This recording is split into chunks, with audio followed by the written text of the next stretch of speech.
Bien. A ver, checas. Ok, vamos a continuar con algunos ejemplos de transformaciones. A ver, ejemplo. Le voy a poner aquí otra vez ejemplo 1. Es el ejemplo 1 de esta sesión. Y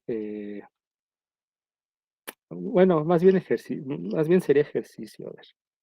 Bueno, ya lo dejo como ejemplo, ¿no? Como ustedes lo quieran ver. Proporcionar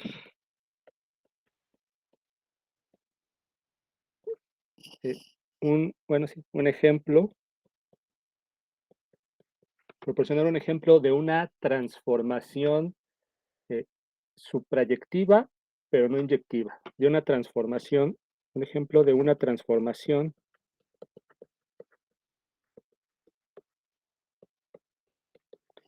suprayectiva, pero no inyectiva. Ayer vimos un ejemplo de una transformación del plano inyectiva y no suprayectiva. Ahora digamos así al revés. Bueno, eh, uno teniendo, a ver,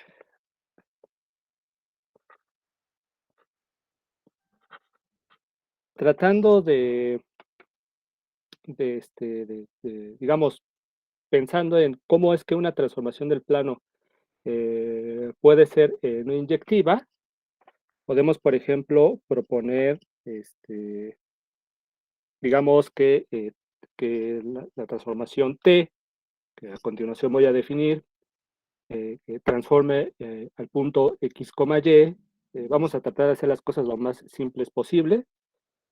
Al punto X, o sea, que a esta X la deja igual y que, digamos que para la no inyectividad, ¿qué pasa si metemos y cuadrada, no? Estamos aquí como que en pruebas, ¿no? En tanteo, a ver qué se va dando. Entonces tenemos esto y, por ejemplo, si yo tomo t de 1, 1, pues me da el 1, 1 al cuadrado. Y si tomo t de 1 menos 1, pues eso me da 1 menos 1 al cuadrado, que es 1, ¿verdad? Y entonces aquí estoy viendo claramente que esta t es no inyectiva, ¿sí? Bueno, ahí ya salvo esa parte, pero el problema es con la suprayectividad, porque ahora lo que nosotros buscamos es que t sea suprayectiva. Y desde luego, si yo, por ejemplo, escojo un punto, sea, digamos, a ver, tomemos el punto,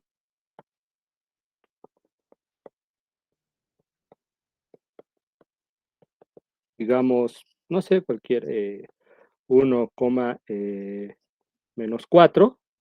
Entonces, aquí hay un problema, ¿verdad? Por el menos 4. Lo que sucede es que, pues, si yo digo que t de x, y es igual a 1, menos 4, pues ahí tengo un problema porque en principio t de x, y es igual a xy cuadrada y esto tendría que ser igual a 1, menos 4. Con la primera entrada no hay problema, pero con la segunda ya valió, ¿verdad? Con la segunda entrada ya valió gorro. Entonces, como que ahí uno dice, bueno, entonces, ¿cómo puedo arreglar esto? Ya vi que hay inyectividad, digo que no hay inyectividad, pero también no hay suprayectividad. Entonces, por ejemplo, uno puede pensar, ¿y qué tal si no elevo al cuadrado, sino, por ejemplo, elevo al cubo, con el cubo a la y, a la segunda coordenada? Con el cubo no tengo ningún problema. De hecho, la, la cúbica, digo, aquí la voy a dibujar muy feo. Es algo así, ¿no? Entonces, con ella no tengo ningún problema. eh, Sean como sea la segunda entrada, sea positiva o negativa, cualquier número real incluso, o sea, no importa.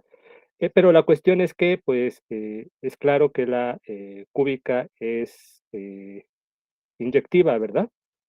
La cúbica es inyectiva, entonces gano su proyectividad, pero si dejo así las cosas, pierdo inyectividad. Desde luego, cabe pues empezar a modificar a la primera coordenada, ¿verdad?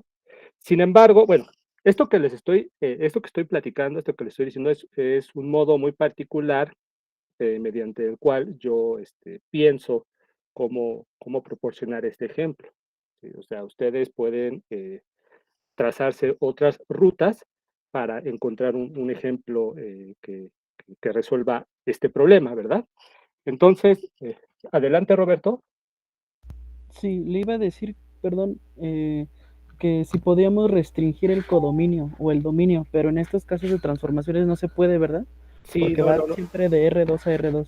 Ajá, efectivamente, Ah, ok. nosotros tenemos que, si estamos trabajando en una transformación del plano, tenemos que respetar dominio y codominio, particularmente el dominio, es decir, la transformación T que nosotros tomemos tiene que estar definida para todos y cada uno de los puntos del plano, de R2, del plano analítico, ¿sale? Entonces, no podemos hacer una restricción en el dominio, tampoco en el codominio. O sea, digo, como ayer vimos, la imagen de nuestra transformación puede que no tome todos los valores del codominio, pero no estamos restringiendo el codominio. ¿Sí?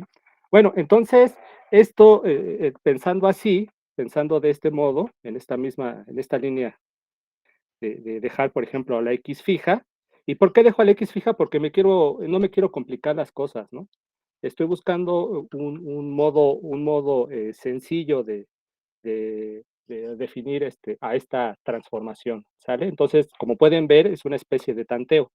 Entonces, me viene a la mente, eh, por ejemplo, eh, hacer esto, ¿no? Vamos a combinar las cosas. Vamos a combinar la no inyectividad de y cuadrada y la suprayectividad de y al cubo, ¿sí? Y entonces, de nueva cuenta, ten es no inyectiva,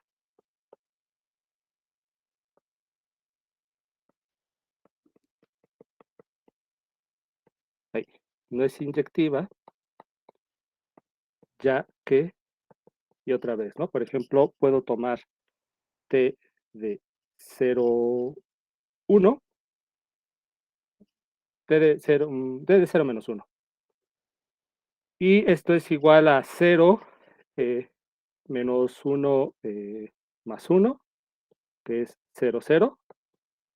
Y si tomo t de 0, 0, pues esto es igual a 0,0, ¿verdad?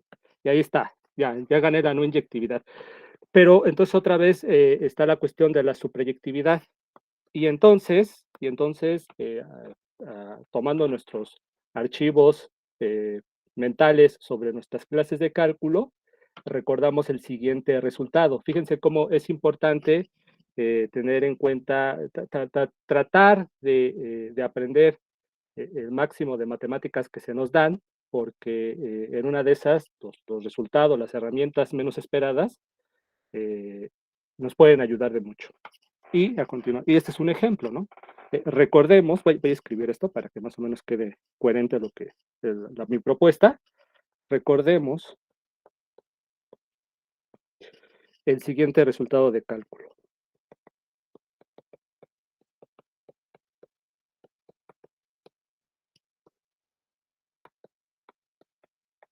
Lo voy a poner aquí, ¿no? Yo no me ocupo aquí.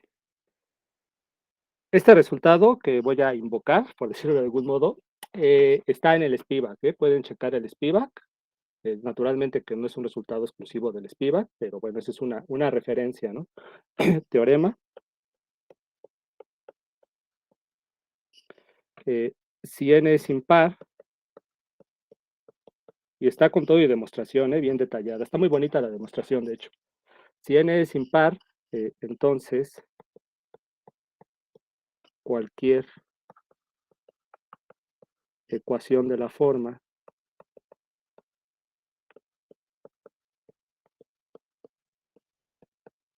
x a la n, o sea, en pocas palabras, es decir, un polinomio, ¿verdad? En pocas palabras, un polinomio admite una raíz.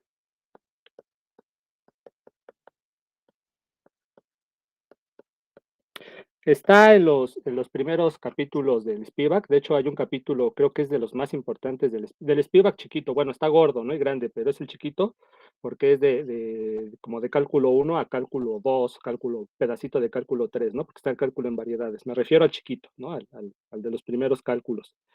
Hay un capítulo muy importante que se llama, quizás es de los más importantes del libro, o en una de esas el más importante, porque es la base, que es un capítulo que se llama Tres teoremas fuertes, que son relativos a la continuidad. Y pues a partir de ese capítulo, por ahí, me parece, es que está este resultado, ¿no? Bueno, de acuerdo con este teorema,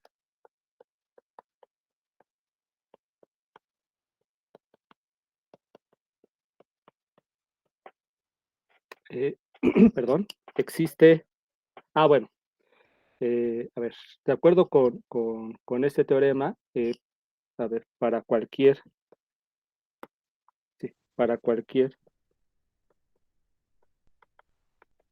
digamos, beta R, ¿sí? Existe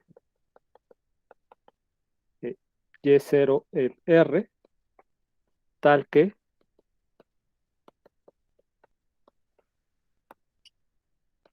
Y al cubo, bueno, Y0 al cubo más Y0 al cuadrado menos beta es igual a 0, ¿verdad?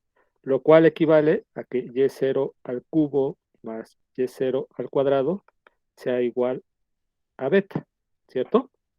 Entonces, y esto ya prácticamente ya nos dio la respuesta, ¿verdad? Porque esto salva la suprayectividad. ¿Están de acuerdo que a través de este teorema salvamos la suprayectividad de, de la transformación T?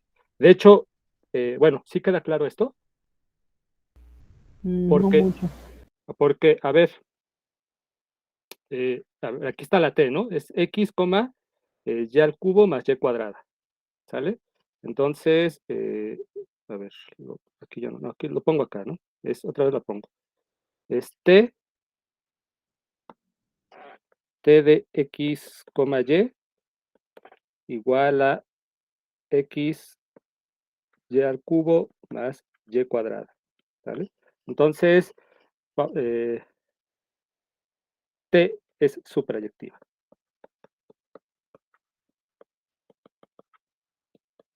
Sea, digamos, no sé, alfa, beta en R2, arbitrario. ¿Sí? Deseamos encontrar un punto X, Y en R2, tal que T de X, Y sea precisamente alfa, beta, ¿verdad? Entonces, la propuesta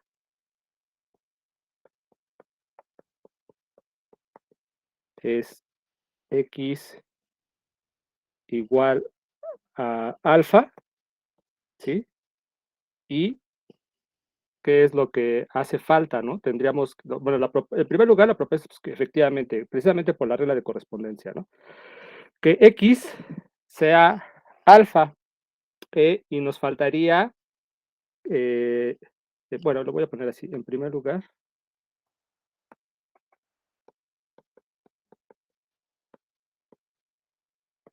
¿no?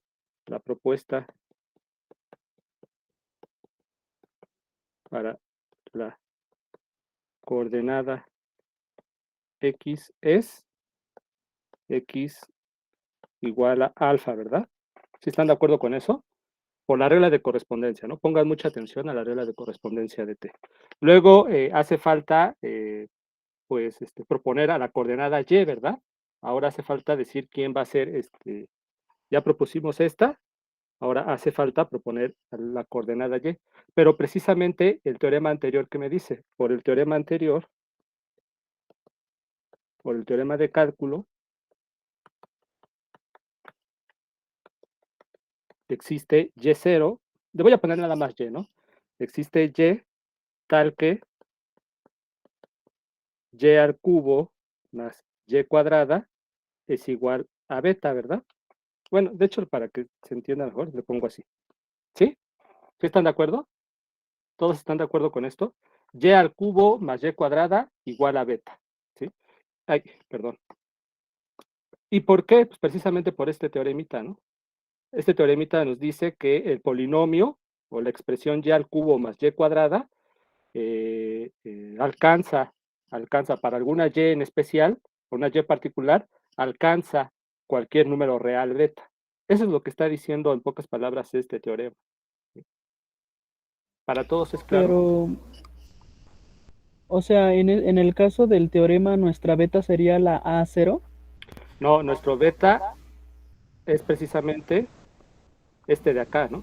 Lo que nosotros queremos es que esta expresión sea igual a beta para esta beta dada. ¿Cómo garantizamos que esta expresión y0 al cubo más, bueno, y al cubo más y cuadrada es igual a beta? Es precisamente checando este resultado. Este es el resultado general, ¿no? Este es el resultado general. Bueno, aquí dice X, pero pues digo, esta es una especie de variable muda, ¿no? Que pueden poner Z, Y, W, lo que ustedes quieran. Este resultado nos está diciendo que cualquier polinomio de grado impar, ¿sí? Pues es suprayectivo, ¿no? O sea, alcanza cualquier número real, todo número real es parte de su imagen, ¿no? Para cualquier polinomio de grado impar, toda la recta real es su imagen. ¿Sí están de acuerdo con eso? Eso es lo que en pocas palabras está diciendo este teorema, ¿no? No, yo la verdad es que sí no lo veo. O sea, Bueno, aquí en este A0, sí, te refieres a este, ¿verdad? Sí, ajá. este A0 se vendría a ser la beta, efectivamente, ¿no? Yo pensé que ¿Y estaba refiriendo y por acá. cómo aseguramos que que ese A0 puede ser cualquier número de la recta real? Eso es como que lo que no me queda claro. Porque esta expresión es de un polinomio general. Este es un polinomio general, ¿no? Bueno, en tanto que aquí es n-1. Ahí es n-1, ¿no? Va bajando de grado. En tanto que n sea impar, ¿sí? Lo que está diciendo este teorema es que en tanto n sea impar, ¿sí? Toma tú cualesquiera coeficientes an-1, an-2, bla, bla, bla, bla, bla, bla, bla, bla, bla, a cero, ¿sí? Coeficientes reales, forma el polinomio igual a cero y segurito encuentras una raíz para este polinomio. Ok, A0 puede ser raíz de 2, puede ser cualquier número, ¿no? Efectivamente, Y luego al efectivamente. pasar a 0 al otro lado, pues ese es como, bueno, siguiendo los pasos sería como nuestra beta, ¿no? Efectivamente, Ok. efectivamente, sí, efectivamente.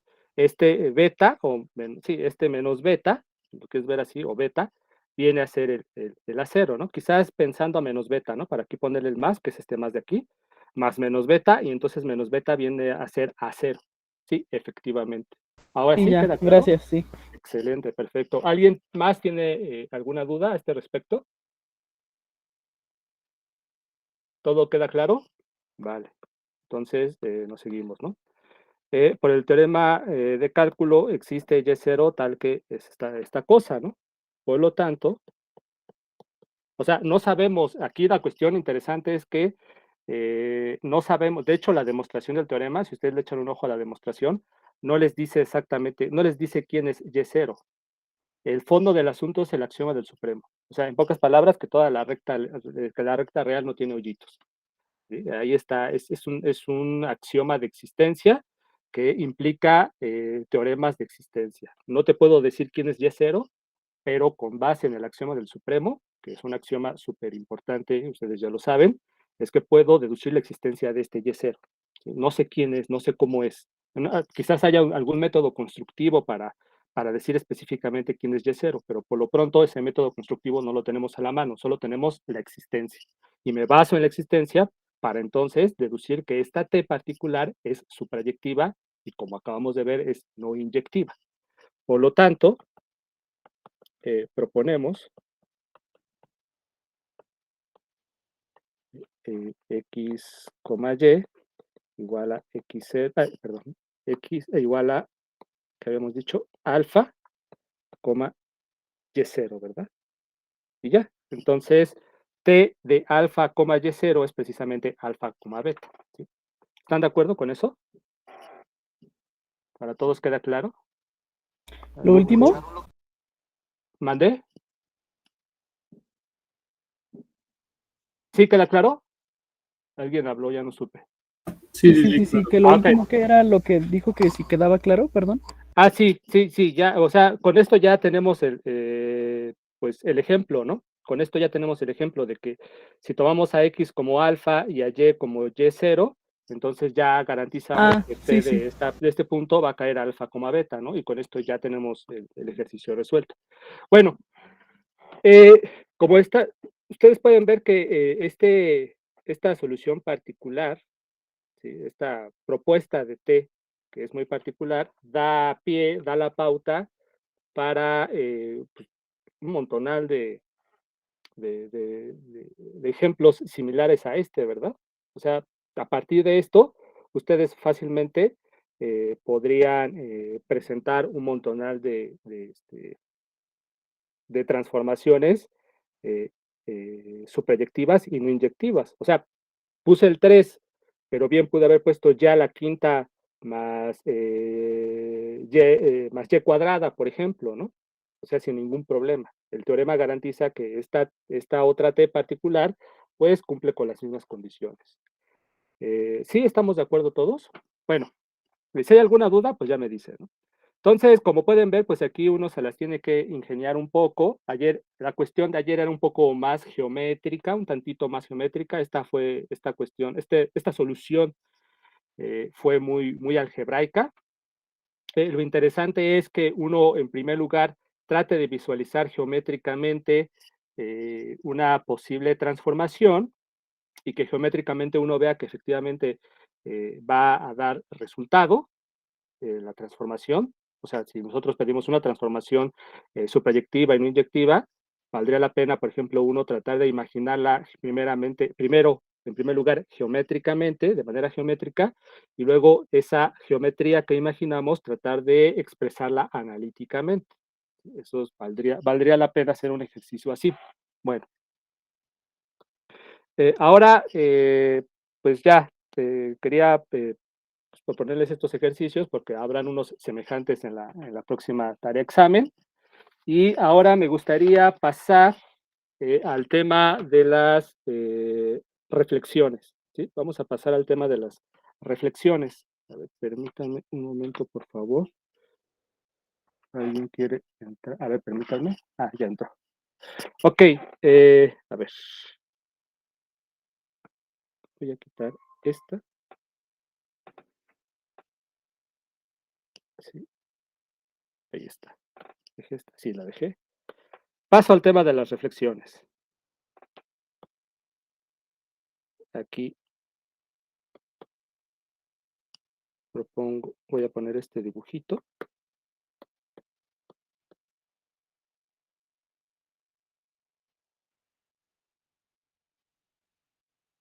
Más o menos ahí queda, para que lo vean. Ahí está. Así, parecido a como analizamos las rotaciones, quiero ahora presentarles un dibujito muy particular, ¿sí? Un dibujito muy concreto, que nos va a ayudar nos va a dar digamos, la semillita para nosotros proponer de manera, digámoslo así, sensata, racional, eh, una ecuación, una expresión analítica para nuestra interpretación intuitivo-geométrica de lo que es una reflexión del plano. ¿Vale? Ese es el objetivo, ¿no? Igual que las rotaciones. Bueno, ok, entonces, eh, este dibujito que les estoy presentando, espero que todos lo puedan ver con más o menos claridad, que entiendan todas las letritas y los símbolos que están ahí. Este dibujito nos sugiere cómo debería de ser la expresión analítica de una reflexión, que es lo que les acabo de decir, ¿verdad? Eh, la idea central de una reflexión es la siguiente. ¿Sí? Bien, a A ver, más o menos se las platico, ¿no? Reflejar un punto P del plano alrededor, digamos que tengo este punto P, aquí tengo un punto P del plano arbitrario, aquí tengo una recta L que pasa por el origen, ¿sí? Este es mi sistema, aquí está el eje X, este es el eje X, aquí está el eje Y, esta es una recta que pasa por el origen, que es llamada L, y tengo un punto P arbitrario del plano, de la forma X, Y. Reflejar este punto P alrededor de la recta L que pasa por el origen significa, esto es importante, significa trazar un segmento de recta, digámoslo así, P, B de P. Ahorita nada más pongan atención a B de P, es un punto del plano. En un momento vemos por qué se da esta igualdad. Significa trazar un segmento de recta P, B de P, perpendicular a L, es decir, perpendicular a esta L. Este segmento tiene que ser perpendicular a esta L, es decir, aquí se tiene que estar formando un ángulo de 90 grados, ¿sí? Y de tal modo que L corte en su punto medio a este segmento, ¿sale? Es decir, este pedazo de segmento tiene que ser igual a este pedazo de segmento. Entonces, si en este dibujo B de P está representando la reflexión del punto P alrededor de esta recta L que pasa por el origen, significa que el segmento que une, es un vector naturalmente, el segmento que une o el vector que une a P y a B de P, ¿sí? Resulta ser, en primer lugar, perpendicular a L y en segundo lugar, el punto de intersección de L con este segmento parte a este segmento PB de P en su punto medio. Entonces, hagan de cuenta que efectivamente, como el dibujito lo trata de señalar, este B de P es la reflexión de P, entonces este segmento y esta L están en esta relación, ¿no? Que acabo de comentar. Fíjense que entonces,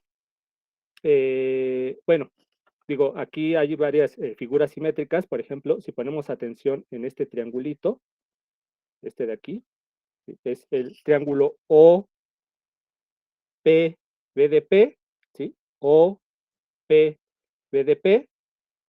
Este triangulito está partido en dos triángulos congruentes, ¿cierto? ¿Por qué son congruentes? Porque por construcción, este segmento es igual a este segmento, este ángulo es igual a este ángulo, porque ambos son de 90 grados, y comparten este lado en común.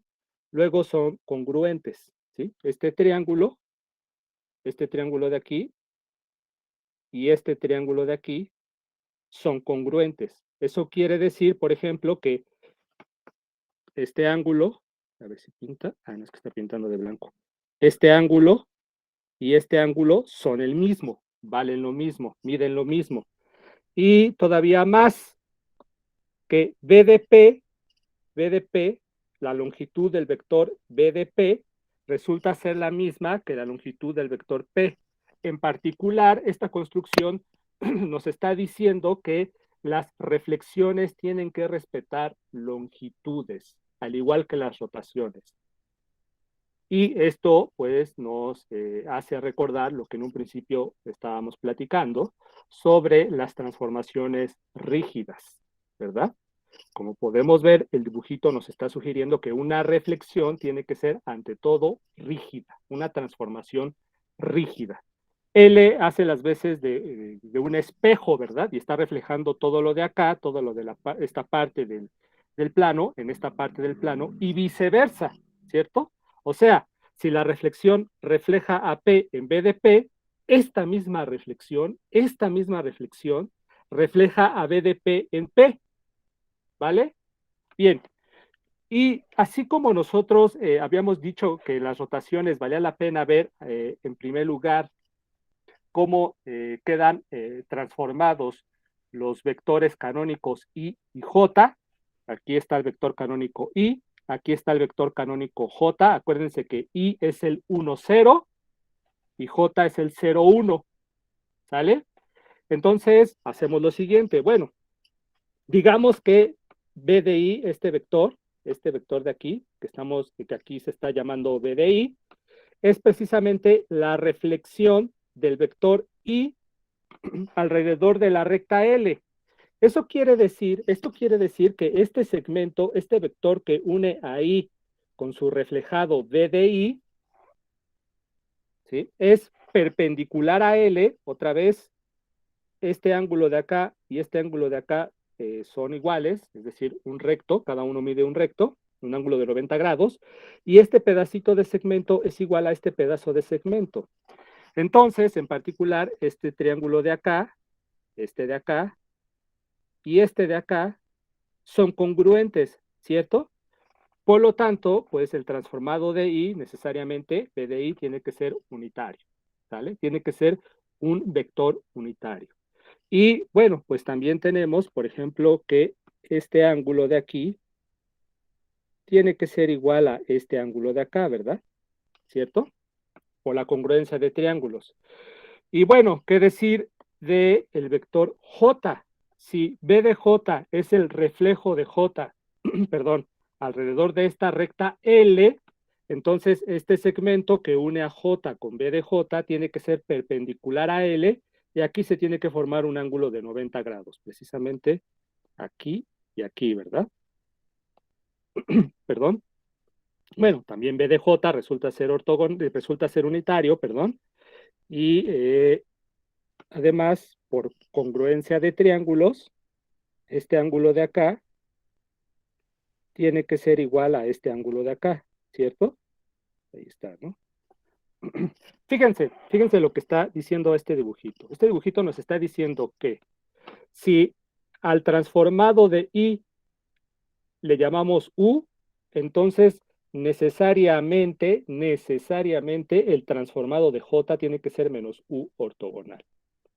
Bueno, para checar esto, lo primero que tendríamos que analizar es que el ángulo entre U, bueno, entre B de I, aquí está B de I, voy a tratar de marcarlo un poquito. Espero no llenar de tantos colores. Voy a remarcar de rojo. De tantos colores de tal modo que los confunda. Este es B de I, este es B de J. El dibujito ya se ve que son ortogonales, ¿verdad? Pero bueno, valdría la pena que nosotros tratemos de verificarlo. Bueno, y hay que verificarlo porque, en primer lugar, para que B de J pueda aspirar a ser un múltiplo del vector del ortogonal de U, pues necesariamente este ángulo de acá tiene que ser un ángulo recto. ¿Por qué es un ángulo recto? ¿Por qué este ángulo de acá es un ángulo recto? Esa es la pregunta, ¿no? ¿Por qué este ángulo de acá tiene que ser un ángulo recto?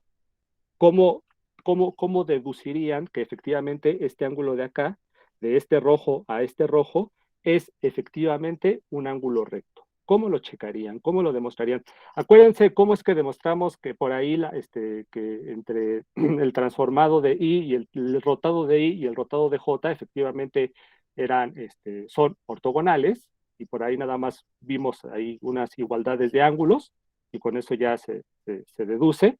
Entonces, me gustaría que hicieran un ejercicio semejante a esto, ¿no? No utilicen nada de geometría analítica, simplemente utilicen estos triángulos congruentes que tienen, estas igualdades de ángulos, y deduzcan que este ángulo de acá, de U a de B de I a B de J, es efectivamente un ángulo recto, ¿sí? Un ángulo de 90 grados, por favor. Les encargo eso, ¿no? Bueno, siendo este el caso, que es el caso, siendo así, que este es un ángulo de 90 grados, fíjense entonces que podemos pensar en la recta generada por el vector U, que le estábamos llamando X', y entonces, pues resulta que X' es el resultado, de reflejar a todo el eje X alrededor de la recta L. Y esta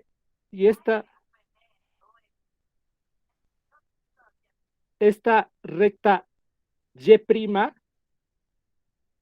¿sí?, cuyo vector, bueno, que tiene por vector director, por uno de sus vectores directores a B de J, ¿sí?, resulta ser la reflexión del eje Y, todo el eje Y, toda esta recta, alrededor de la recta L, ¿cierto? Entonces, a semejanza de las rotaciones, ya ven que las rotaciones, cuando rotamos el plano cartesiano, generamos un nuevo sistema de ejes coordenados. Las reflexiones también generan un nuevo sistema de ejes coordenados, en este caso, X' y Y', ¿sale? Bueno, suponiendo que este ángulo es de 90 grados, ¿sí? ¿Por qué entonces B de J resulta ser menos U ortogonal? Bueno, si nosotros recordamos la construcción del ortogonal de U, el ortogonal de U tiene que quedar por acá, ¿verdad? Por acá tiene que estar el ortogonal de U, tiene que estar apuntando en esta dirección. En este sentido, perdón. Por acá tiene que estar el, el ortogonal de U, ¿verdad? Sobre la misma recta Y', ¿no? Aunque ahí me fue un poquito chueco, pero es sobre la misma recta Y'. Por acá tiene que estar el ortogonal de U, ¿cierto? Ahí está el ortogonal de U, ¿no? Bueno, el ortogonal de U es unitario, ¿cierto? Luego, si lo multiplicamos por un menos, le vamos a dar la vuelta. Ay, perdón, no quería mover aquí nada. No, mejor lo dejo así, porque si no voy a mover todo. Habría que darle la vuelta a esta cosa. Si multiplicamos por un menos, aquí, este vector hay que darle la vuelta, y al darle la vuelta, pues, puesto que este ya sabemos que es unitario, entonces menos el ortogonal de U tiene que coincidir con B de J, con el transformado de J, con la reflexión de J, ¿cierto? ¿Hasta aquí todos vamos bien? De ahí se deduce que B de J tiene que ser menos U ortogonal. ¿Todo claro hasta aquí? ¿Todos van bien? ¿Hay alguna duda? ¿Algo que quieran decir? ¿Algo que quieran comentar? Todo bien. Excelente. Creo que está claro, sí. Ok, perfecto. Bueno, continúo. Si a ratito tienen alguna duda o algo así, con toda confianza, con toda confianza, hablen. Bueno, hay varias cosas que decir al respecto de este dibujo. Una de ellas es la siguiente. Fíjense que según este dibujito, bueno, todo esto, este choro,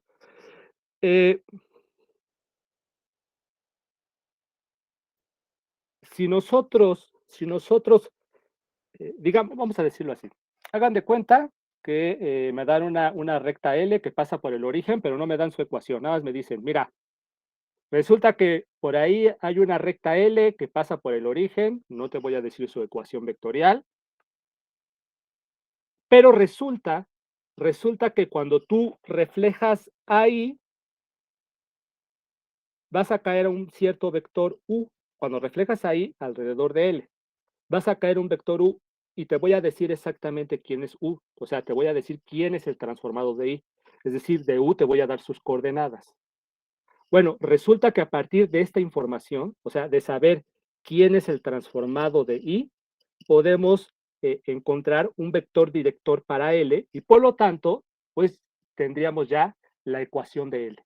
¿Sí? Eso es lo que nos está sugiriendo, de hecho, el dibujito, ¿sí? Porque fíjense que de aquí, del origen a este punto, resulta que el dibujito está diciendo que es este vector, un medio de I más U. Por lo tanto, si nosotros sabemos quién es U, en automático tenemos la ecuación de L. Esto se los comento porque habrá ejercicios sobre las reflexiones que efectivamente les pidan encontrar la ecuación de L de una reflexión asociada a una recta L, dado el transformado de I, ¿vale? Bueno, entonces vamos a deducir esto, vamos a deducir por qué este vector es un medio de I más U, es sencillito. Por lo pronto, vamos a, voy a quitar todos lo que ya pinté, para no, o bueno, no lo quito, para que lo tengan ahí presente.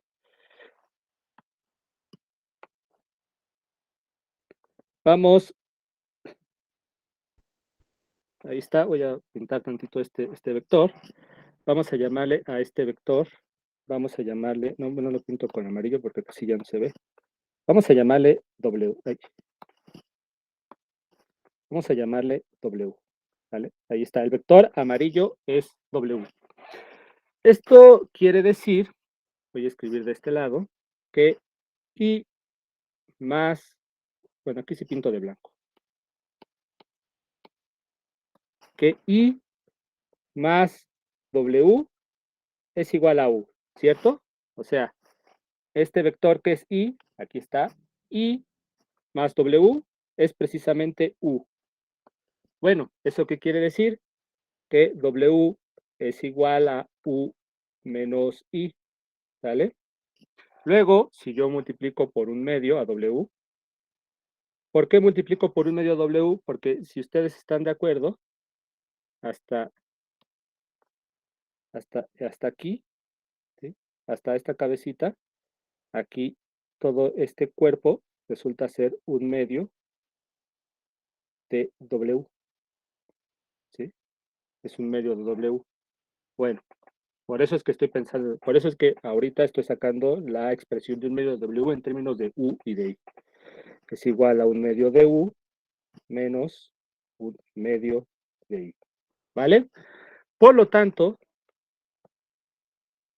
bueno, ¿cómo así?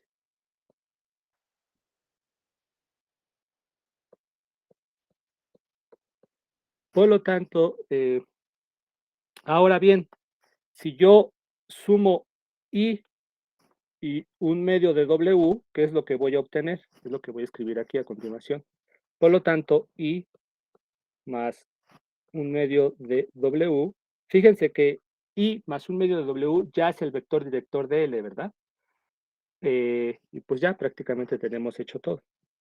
Es igual a I más un medio de U menos un medio de I, que es igual a un medio de I más un medio de U, que es igual a un medio de I más U. Así de sencillo, ¿no? Y ahí está. Este es un vector director. Voy a escribirlo por acá. Este es un vector director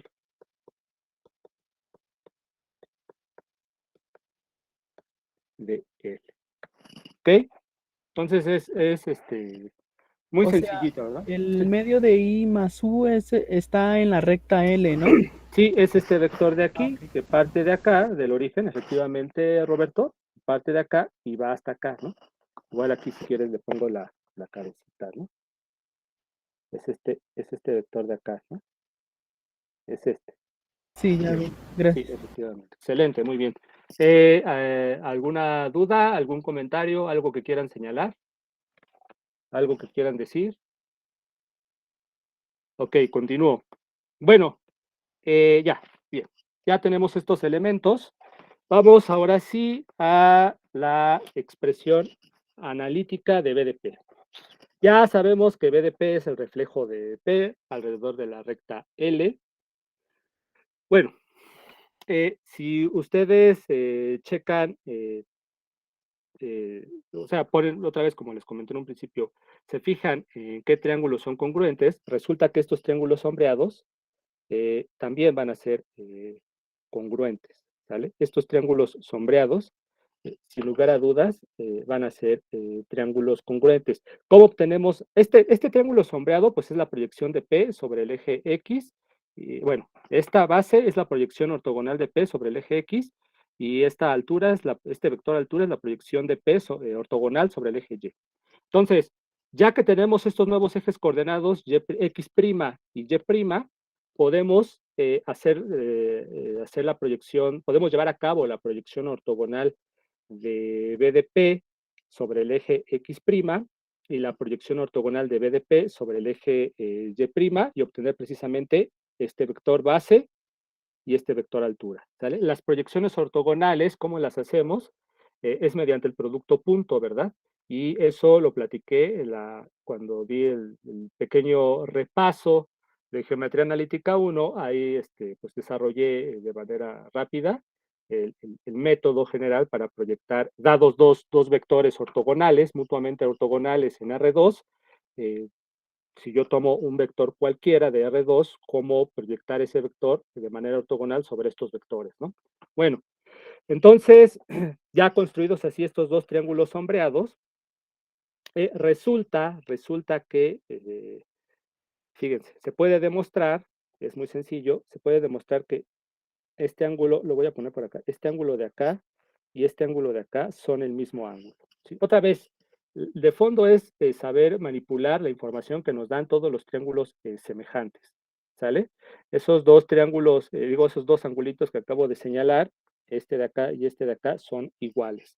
Luego, fíjense que por construcción, este ángulo de acá y este ángulo de acá, pues son de ángulos de 90 grados, y por lo tanto, este ángulo y este ángulo tienen que ser iguales, ¿sí? Estos ángulos tienen que ser iguales, permítanme. Tienen que ser iguales, y finalmente, pues, ya, tenemos los tres ángulos iguales y tenemos que la hipotenusa de los triángulos, las hipotenusas respectivas de los triángulos son iguales, entonces los triángulos son, estos triángulos sombreados definitivamente son congruentes. Por lo tanto, esta base tiene que ser igual a esta base en cuanto a medida, y esta altura tiene que ser igual a esta altura en cuanto a medida. Luego, esta base es un múltiplo de U, que es unitario. Luego, si es un múltiplo de U, en principio es alfa veces U para una cierta alfa. Pero como alfa veces U es igual a X y U es unitario, esa alfa necesariamente tiene que ser X. Definitivamente tiene que ser X. Esto se deduce rápidamente. De manera análoga, resulta que, puesto que menos U ortogonal es unitario, y esta longitud es igual a esta longitud y esta longitud es y, entonces el escalar por el cual hay que multiplicar a u ortogonal para que dé este vector paralelo a menos u ortogonal, perdón, tiene que ser y. Aquí está menos y, pero porque se jalaron el menos hasta acá, ¿no? Pero bueno, el escalar por el cual hay que multiplicar a menos u ortogonal es precisamente y, ¿sale? Y ahí está.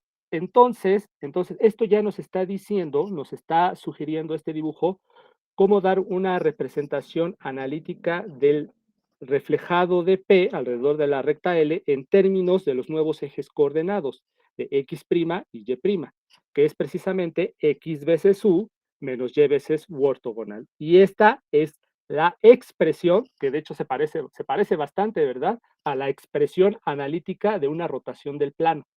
¿Sí se acuerdan?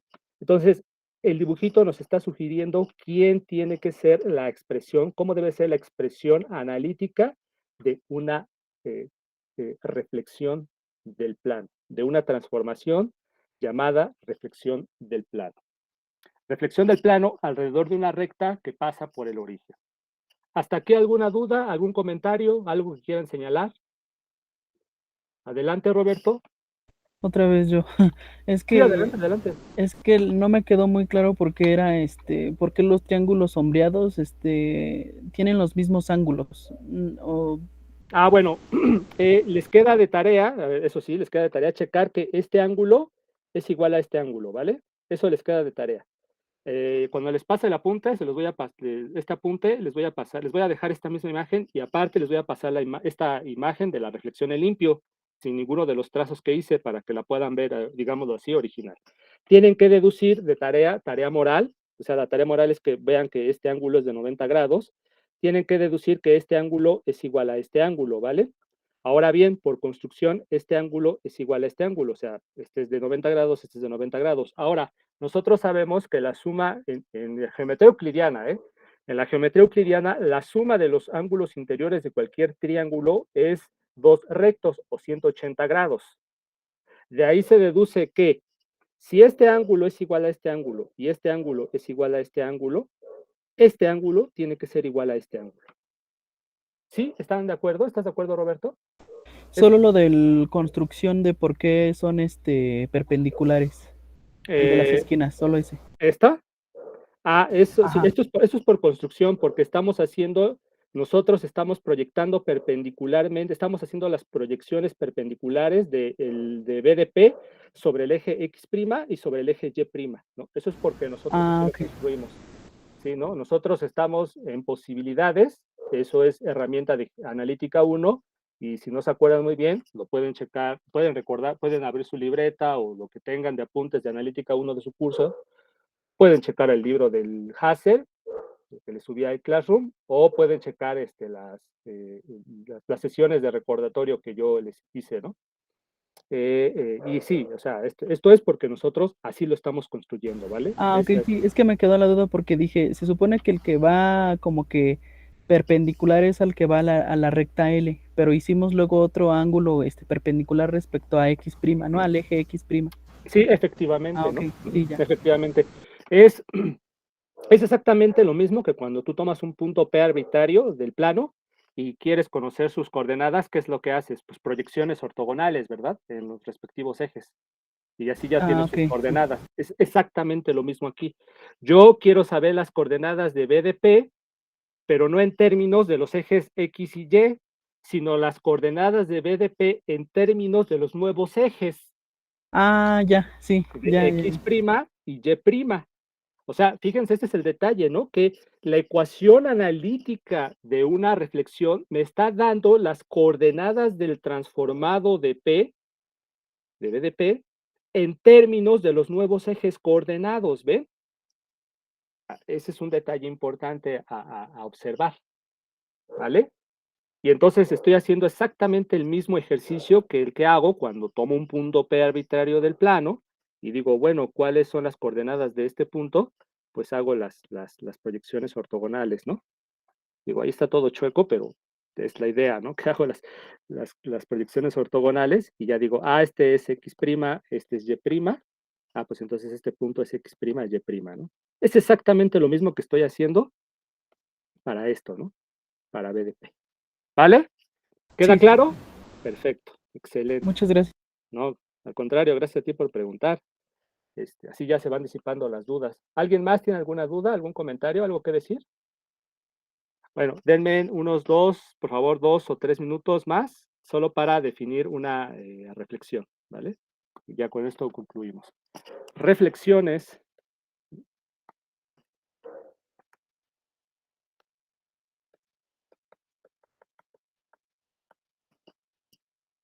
alrededor de una recta por el origen.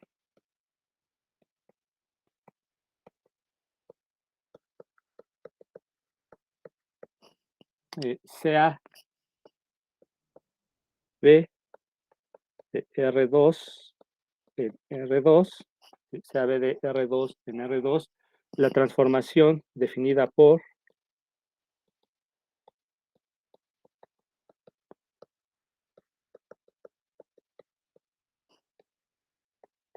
sí, cualquier duda, las veces que sea, ustedes pregunten, ¿eh? No, de verdad que no hay ningún problema, ¿eh? Las veces que sean necesarias, ustedes pregunten con toda libertad, con toda confianza.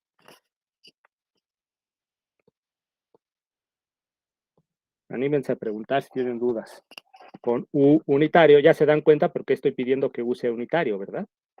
¿Sí? O sea, imagínense que les presento así nada más así que hubiese yo empezado con esto, hubiesen dicho, pues eso qué, ¿de dónde lo sacaste? ¿Para qué? ¿No?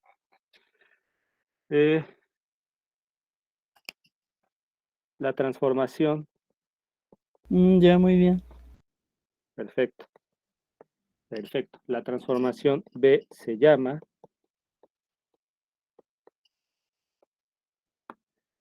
reflexión, pongo así para que vean exactamente cuál es su nombre, alrededor de una recta que, que pasa por el origen, sí, que pasa por el origen,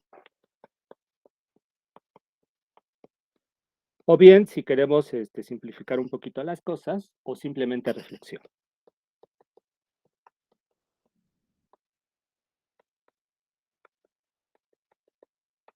¿Vale? Y lo pongo así, ¿no? Que es bien importante esto. bueno, como las otras cosas, ¿no? Ok, entonces con esto concluyo para no quitarles más tiempo. Mañana vemos las ecuaciones. Otra vez, aquí, esta es la ecuación vectorial, ¿verdad? Esta es la expresión vectorial de una reflexión, esta que les estoy poniendo aquí, y viene acompañada naturalmente de su expresión en coordenadas. Mañana se las presento para no quitarles más tiempo y termino la grabación. No sé si tengan alguna duda.